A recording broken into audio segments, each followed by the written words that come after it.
Ngayong hapon, no, makausa ito ang galang. Kung balikon, ang aming share ni sa pulong sa Ginoo.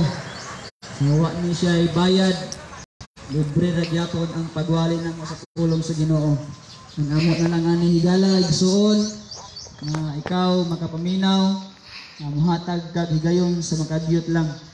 Na kung naamay modul diya sa inyong balay, nya mangayo og kwarta nga nagpaila nga kauban namo. Mas maayo ibalo ng daan higala hindi mo na kauban. Kay pagwali na mo diri wala gid ni siya ibayad, no? So sa pagpadayon higala igsoon magampo ta before ta maminaw sa pulong sa Ginoo. Ampo ta Ginoong Dios, salamat karon sa kapunon na makapadayon Ginoong Dios pagwali sa imong pulong nini nga area sa Lotanga Ginoong Dios Zamboanga Sibugay. Ikaw padayon magapanalangin sa mga igsoon, mga higalan nini nga area, mga tao Ginoong Dios nga makadungog sa imong pulong. Nagampo ko nga imong trabaho na nakasintasig ginauna. Ikaw mubadlong sa tanang tabos daway stronghold ng kalibutan aning area ha Ginoong Dios. Nagampo ko nga ikaw padayon mabungta Ginoo. Yata Ginoo ang takong kadaugan karon sa pagpadayon among ibalik ang tanan sa ngalan ni Kristo Jesus. Amen. Okay, so nalang ko yung mga pipila ka mga bersikulo igsoon higala sumala pa sa pulong sa Ginoo, no? So gingon ang James chapter 4 verse 14. So gingon diri, whereas you know not what shall be on the morrow, for what is your life, it is even before that appeareth for a little time and then vanisheth away. No, so muni karon igsoon higala ang atong kinabuhi aning kalibutan na sumala pa sa bersikulo nga atong gibasa, sama lang ta sa malisngaw nga aso. No, imagine mo na ang atong kinabuhi nining kalibutan na humubo lang jud kaayo. Kay kabantay ka usahay kung maglungag ta na ay aso nga mogawas, pipila lang ka segundo siguro mawala na dayon o kinana ang atong kinabuhi. No, sa mag-usa kung balikon ang kini pagwali na mo, dili na siya ingon nga pagpanunglo. Dili ka na kuhadlokon, may tungod aning gitawag nga kamatayon. Pero sumala sa pulong sa Ginoo higala, nagikinanglan nato pangandaman kining gitawag nga kamatayon. No, siguro ikapila na ta ka bisis diri nga nagwali sa kaluwasan. Kung ang pag-ampo nako higala nga kamo makatawat mo sa gitawag kaluwasan. Na kung magsulti tag kamatayon na kung balikon, ang kamatayon walay gipili. Mabata man, mabatanon, matiguang, naaman tayo sakit ug sa wala, pili kang kuwaon sa gitawag kamatayon. Muna nga kung ikaw nag-adto kag sementeryo, nagalain-lain ang mga patay nga niabot sa gitawag kamatayon. No, muna nga ayaw pag pangaras ni, no? Ayaw ina nga ikaw buhi pa ugma. Kay ang kamatayon higala, no? Wala ginigipili. Apan usa ka pangutana nga ang ayan nimo pangutanon ang mong kagalingon. Og mao kini nga pangutanahan. Pananglit kung kuhaon ka nini nga takna sa kapunon sa kamatayon. Ikaw ba makaingon akong kalag langit mo paula 100%? Makaingon ka ba nga akong kalag sure na nga akong kalag mo paula sa langit? Na kung dili pa kasigurado higalay son, gusto sa Ginoo nga masabtan nato nga ang kaluwasan libre. Ang kaluwasan nato karon madawatan nato nga libre. No? So sa pipila ka mga butang nga ngano nato nga gibalik-balik nga ang kamatayan wala gid ginisigi-pili.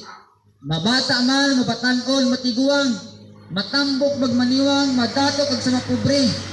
Once nga kamatayon moabot sa kinabuhi, wala na gay mahimo ang patay nga tao. Muna nga gingon pang pulong ang Biblia, ikaduhang Korinto 6:2 karon nga adlaw sa kaluwasan. Muna nga samtang buhi ka higala, karon ta dapat manigrado. Kung manigrado ka higala, wa man po'y mawala nimo. Kung manigrado ka, wala man po'y bayad nimo. Pero kung di makapangandam ang sa katao nga buhi, labo na kung mabot ang gitawag kamatayon saya ang kinabuhi. No, kung magsulti tag kamatayon, wala kay tao nga nakibalo sa kamatayon. Kaya ang kamatayon sama sa kawatan. No? Dili na manangid ug ang kamatayon moabot ug mabot na sa itong kinabuhi. Apan nga naman nga kinanglan natong higala nga makasigurado tag kaluwasan. Naayong napipila ka punto ngano nga kinanglan tag manigurado. Ang una nga punto higala, ang kamatayon no muabot ni sa tuwang kinabuhi kay itang tanan makasala. Una nga gingon pang pulong sa Ginoo sa Roma 3:10, walay matarong bisan usa. Walay perpekto nga tao higala. Masin pa nga ako nag-share ko nining pulong sa Ginoo, dili sad ko matarong, no dili ko perpekto. Kamo siguro nga nakadungog di pud mo perpekto. Naaman siguro ngalan nga perpekto pero ang tao dili perpekto. Muna ang tinud higala ang usa ka realidad nga tanan tang tao sa kalibutan makasala. Ang tao igsoon higala mas dagan pang gibuhat ang tawtan kaysa maayo. Pinangistong mata, una-una inusuryahan, binwatan o kasing-kasing. Pananta makasala tubangan sa Ginoo. Now, di man nato mabasa ang sala sa tao. Di man nato masabtan ang sala sa tao. Kay tao raman ta, di man ta kabasa sa una-una kasing-kasing.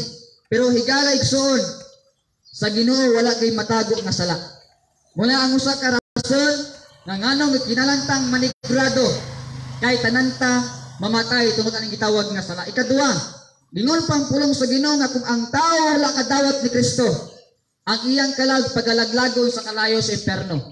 Nagalain-lain masiguro tag pagtuo, pero higala igsoon ang impierno tinuod. Ang impierno higala di siya lugar nga diya ka mag-enjoy. Ang impierno higala dili ni lugar nga ikaw mag-fellowship. Walay kalipay igsoon higala ang impierno. Ang impierno higala dingon pang Biblia sa Revelation chapter 20 verse 10 nga masin pa ang mga false prophet no og kato Satanas og mga anghel sa Satanas katong mga demonyo og katong tao nga wa nakadawat ni Kristo muantos siya sa way katapusan. Ma-imagine to na higala nga ang impierno kung ang imong kalag malaglag sa impierno dili lang kay pila ka libo ka tuig nga ikaw muantos, kung dili walay katapusan. No, dili man sala nga mangandoy ta nga madato. Dili man sala nga mangandoy ta nga mabot nato ang atong mga gipangtinguha sa tuwang kinabuhi. Apan gingon pang Marcos 8:36, maunsa man kung maimo ang tanan sa kalibutan apan ang imong kalag malaglag. No? Muna higala ang atong pagkadato, ang atong pagkapobre, ang atong pagkailado nining iriya, aning kalibutana, lumalabay lang gid ni. Muna ang impierno higala, usa ni siya ka importante nga dapat nato masabtan nga adunay impierno. No, ako nang gibalik-balik, siguro naa may tao nga di mo tuog impierno. Kay ang ila pa nga rason, wa may tao nga mingadto sa impierno, pastor, nga mingbalik sa kalibutan. Aron nga nagingon nga anay impierno. Apan ako kang i-challenge higala igsoon nga kung naa kay Biblia, pwede nimo nang ukbon ang Biblia igsoon ug basa ang Lucas 16. Magsugod ka sa 19 ngadto sa 31. No? Naay dato diya igsoon, naapoy pobre diya nga sila sa ang nakanindot lang igsoon nga si Lazaro nga makin pag nga pobre nga tao wala siya malimot sa pagtuo ni Kristo Jesus. Wala siya maulaw siyang kapobreyon nga misalig ni Kristo Jesus. Ang dato higala igsoon nanang tanan niya. No? Kung magsulti tagdato tanan nga mga pangandoy sa pobre na tanan sa dato. Apan usag adlaw ang dato namatay ug ang pobre namatay. Ang kalag sa datoy gala igsoon nag-antos sa kalayo sa impierno. Inana kapait ang impierno. Muna nga pagmatay ito sa impierno gingon pa diya nag-antos siya, gisakit siya sa impierno. Kay ang impierno higala gingon pa pipila ka mga bersikulo nga mugangot ang imong ngipon, muhila ka sa way katapusan, muantos ka sa way katapusan, ug muhila ka ug magpakaluoy ka sa Ginoo. Pero timan higala ulahin na ang tanan. No, mula nga karon nga samtang buhita unsa man ang imong reliyon, naay kasiguraduhan ng imong gidawat kung tinuod na si Kristo Jesus, ikaw sa kadlaw magkapatulong kag kaluwasan. Na dili reliyon ang basihan para malangit ta. Dili may binuatan ang pamaagi para maluwas ta. No, kay kung atong pintaw ni gala mas daghan pa man ang dautan, ang gibuhat kay sa mayo. Muna nga taga-adlaw makasala ta o gingon pa pinadiyag 21:8 ang tanang mga bakakon. No? Ang tanang mga bakakon. Muna nga kung ikaw na magkaka maayo magsumadili gingon pang pulong sa Ginoo na kay lugar ng imong kalag malaglag sa kalayo sa impierno. Muna nga kung naamay pinakadato sa tao mining kalibutana, di gid katabang ang iyang pagkadato pag ang iyang kalag may impierno. Muna gaw ni gala sa makadyot lang, no? Gawata si Kristo Jesus nga mo nga personal o manuluwas sa kong kalag. Kay ang kini nga pagdawat ni gala igsoon, wala gid kay mawala. Wala kay gansi. Kung imo ang saligyan si Kristo Jesus nga maoy may pamaagi nga muluwas sa imong kalag. Kay mutuog sa impierno gala, akong balikon ang impierno tinuod. Sakiton ka sa katapusan na ay ulog na di mamatay, ang kalayong di mapalo, no? Inana ang impierno gala. Muna nga samtang buhi ta, karon ta dapat mangandam sa gitawag kaluwasan. Kay ang kamatayon wala gid na nagpaybalo. Kay kung ang kamatayon magpaybalo pa sa matag tao, siguro kung dato ka, ibo nang iwardas ang tanang kwarta. Kay nakaibalo man ka nga diya nakakadlawa mamatay. Pero ang pangutana, wa man ta kay balugod kung kaos ka mamatay. Muna nga samtang buhi ta, samtang makadawat pa ka ni Kristo Jesus, i-grab ang dakong oportunidad. Kay kung patay na ang tao higala, timani, di na nakadungog. Masin pa tanang tao, muampo aning lutangga, sa patay na lawas, di na nakadungog. Naay entrance ang impierno pero wala exit. Akong balikon ang impierno dili lugar nga magpilusit aron ikalipay-lipay. Ang impierno dili na lugar aron nga malipayon ka. Kana nga lugar ang impierno higala mao nay pag-antos, paghilak, pagganot sa walay katapusan.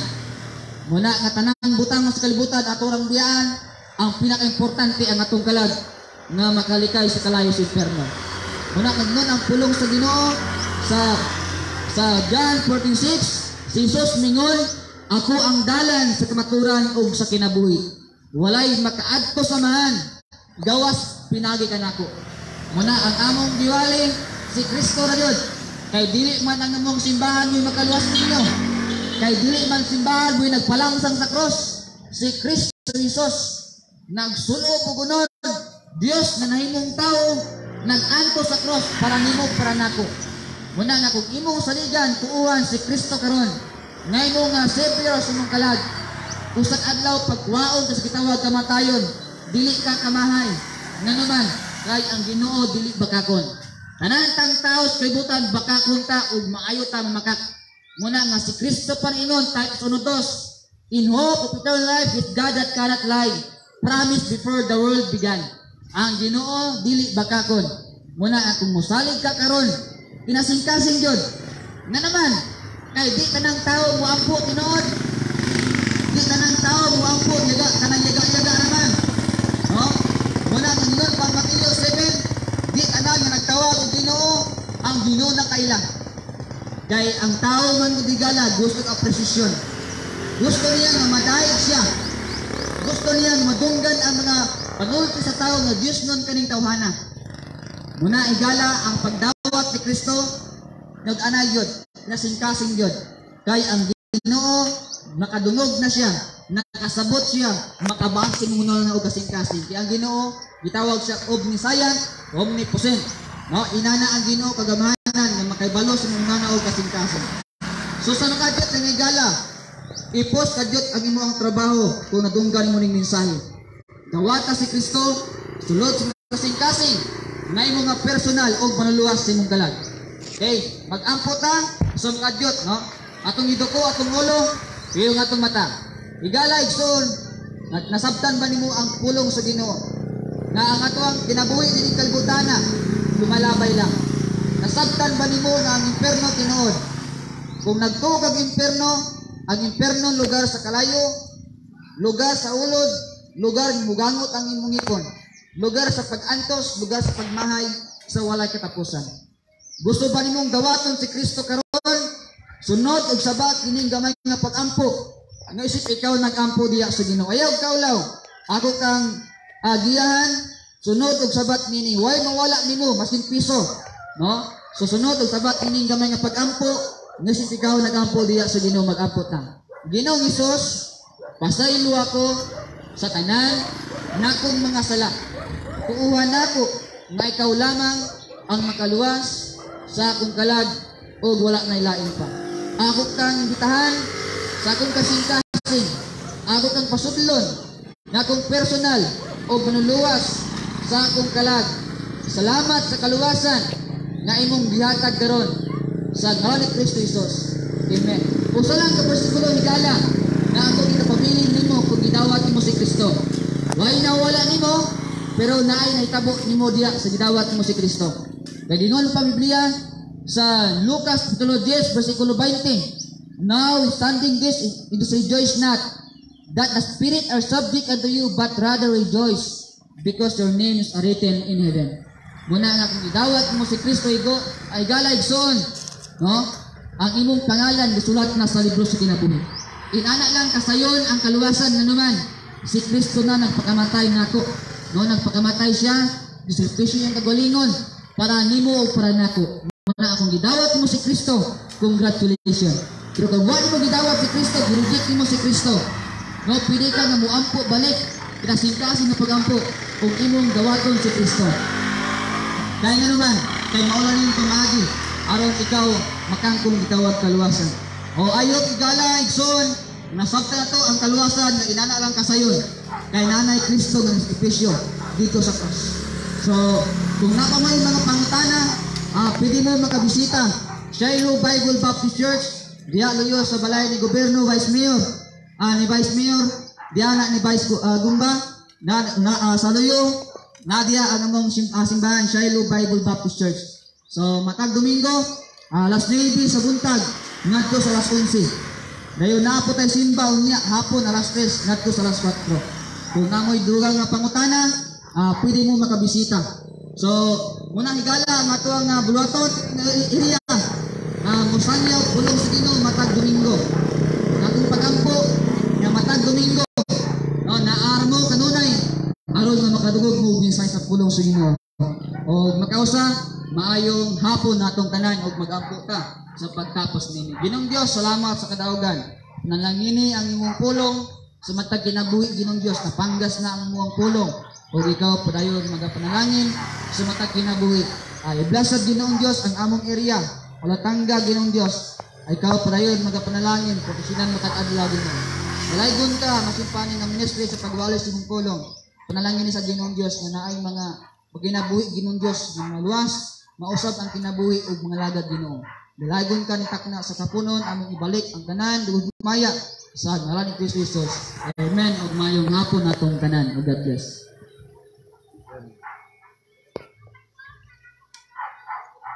Ano sa lokon ba ya?